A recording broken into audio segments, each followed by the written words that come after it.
Goeiemôre vriende, dis vandag donderdag 26 Junie 2025. En ek wil 'n stukkie lees hier uit Psalm 69. Miskien is dit soos jy vanoggend voel, en dan kom ons bid vir die Here om jou daarmee te help. Dit is 'n lied van Dawid. Hy sê in Psalm 69: Red my, o God, want die water het tot by my keel gekom.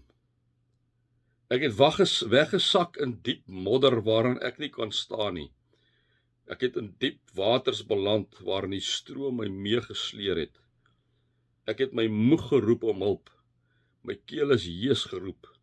Selfs my oë het ingegee, soos ek vir my God gewag het. Here, daar's tye in ons lewe wanneer ons inderdaad saam met hierdie psalmdigter hierdie lied sing, maar eintlik hierdie gebed bid. Here, dat dit voel of ons keel toetrek, as dit voel asof water tot by ons keel of eintlik tot by ons mond gekom het. Of dit voel, Here, of ons deur die wêreld en deur die lewe meegesleer word en ons het eenvoudig nie brieke nie. Here, miskien is daar van ons wat vanoggend so voel.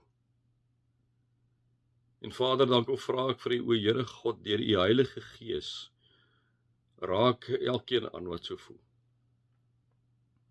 Here God, gee asseblief deur die Gees vir elkeen wat so voel vanoggend daai vrede wat Paulus sê, daai innerlike vrede wat alle menslike verstand te bowe gaan, omdat U oor hulle gedagtes en oor hulle hart, hulle emosies die wag hou in Christus Jesus.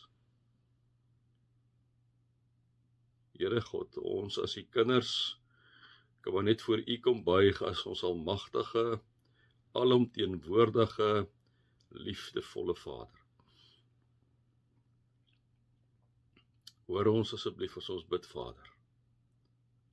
Amen. Vriende, mag daar vir julle genade en vrede en oorvloed wees, omdat julle God ken, Jesus ken en die Heilige Gees ken. Vriende, as ons nou weer teruggaan, nog steeds hierso by Spreuke 29, dan sê hy in vers 24, ons het nou gister stilgestaan by vers 23, sê hy by vers 24, ek gaan nou nie eintlik veel daarby stil staan, hy sê, wie sy ouers besteel en sê, ek doen niks verkeerd nie, is niks anders as 'n rower nie, nee. Nou vriende, ongelukkig is dit so, dat ons in die tyd waarin ons leef, kinders kry wat hulle ouers besteel. Of dit is op watter welke vlak het ook is. Ek bedoel, ek dink nou maar net aan Henry van Breda, sy ma en sy pa vermoor het, daar is heel moontlik iets anders daar ook betrokke gewees daar, maar ek wonder of nie vir hom was om eintlik maar net die erfporsie te kon kry nie. Ek skiet hom sommer uit die heup uit, nee. Maar wie sy ouers besteel en sê, ek doen niks verkeerds nie, is niks anders as 'n rower nie. En ek dink as kinders moet ons altyd baie mooi daarna kyk, né? Dit lê nou nie seker nie op julle vlakke nie, maar ek het dit gedink is nogal 'n interessant een. Vers 25, 'n gierige mens veroorsaak rusie. Een wat op die Here vertrou is voorspoedig. 'n gierige mens veroorsaak rusie. Dit sluit maar baie nou aan by vers 22 waar hy gesê het, en ons het daarby stilgestaan, 'n inhalige mens wil gou ryk word, hy besef nie dat daar vir hom gebrek wag nie, né? Nou hierso sê hy hom net 'n bietjie op 'n ander manier, 'n gierige mens veroorsaak rusie, een wat op die Here vertrou is voorspoedig, né? Kyk, hoekom hy sê 'n gierige mens veroorsaak rusie, liewe vriende, is, kyk, as jy mos nou gierig is, wil jy alles hê, en in die proses van wat jy alles wil hê, is dit so dat jy mos nou op ander mense trap. So 'n gierige persoon, dit beteken hy's inhalig, hy's gierig, hy wil net of sy wil net hê, en dit beteken, liewe vriende, dit wat iemand anders miskien toekom, dit vat 'n gierige persoon. Dit vat 'n gierige persoon. Né? Sien dit baie by die ANC regering. Hulle vat net iets. Hulle is gierig. Hulle wil dit net hê, né? So 'n gierige mens veroorsaak rusie. Dis hoekom maar in ons land wat dit aan betref so baie rusie is. Soos hierdie Masatile wat oor see vlieg en met sommer 2 miljoen rand in 'n paar dae uitgee op hotelle, die duurste hotelle waar hy gaan bly, né? So dis wat die nuus vir ons sê. Dis 'n gierige mens. En so gierige mense soos hy en nog so baie ander, liewe vriende, veroorsaak risie, want nou begin mense beklei en sê maar, wat gaan met hom aan? Hy is besig om belastinggeld te steel. Hoekom kyk hy nie in die tyd waarin ons leef wat hulle alles wil opsit en alles is duur? Hy gaan bly 'n paar dae met 2 miljoen rand, hy en sy vrou, 2 miljoen rand se hotel aan die ander kant, 346.000 rand 'n nag, né? Dis 'n gierige mens. Dis 'n gierige mens. Hy veroorsaak risie. Dis presies wat gebeur. Die oomblik wanneer jy iemand wil kry wat net wil hê en wil hê en wil hê, soos die ANC regering op hierdie stadium inderdaad is, hulle wil net hê en hulle wil die belastings opsit oor die ander goed. Hulle veroorsaak risie. Hulle veroorsaak polariteit binne in 'n land. Daarom moet ons altyd bewus wees daarvan wat ek en jy ook al dit wat die Here vir ons gee. Hy kom sê op 'n ander plek, wees dankbaar vir wat jy het.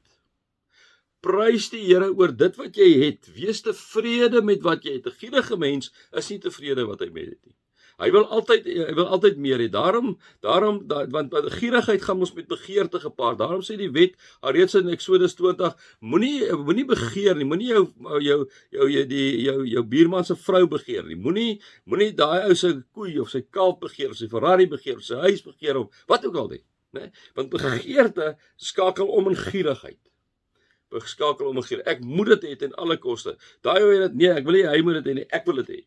En in daai proses trap ons op mense se koppe. As ons besig om mense, liewe vriende, seer te maak. En daai gierigheid veroorsaak op die ouene twis tussen mense en 'n risie tussen mense. En daarom sê hy hierso, hy sê een wat op die Here vertrou is voorspoedig. So 'n gierige mens veroorsaak risie, maar iemand wat op die Here vertrou is voorspoedig. Hoekom, liewe vriende? Want wanneer jy op die Here vertrou, is jy werk jy met 'n ander stel waardes. 'n Gierige ou werk met wêreldse standaardes, met leuns. Hy werk met bedrog, hy werk met korrupsie, hy werk met al daai tipe goeders werk hy, né? Dit sluit eintlik maar ons sal weer volgende keer daarby kom. Maar kom ons volstaan daarby. Wie op die Here vertrou is voorspoedig. So wanneer jy dankbaar is vir wat jy het en vir die Here sê, Here, U weet wat ek het. Baie dankie vir wat ek het. En jy's dankbaar en jy leef daaruit, liewe vriend. Jy leef uit jou mens uit. Dan is jy voorspoedig. Dis wat die Spreukedigter vir ons kom sê.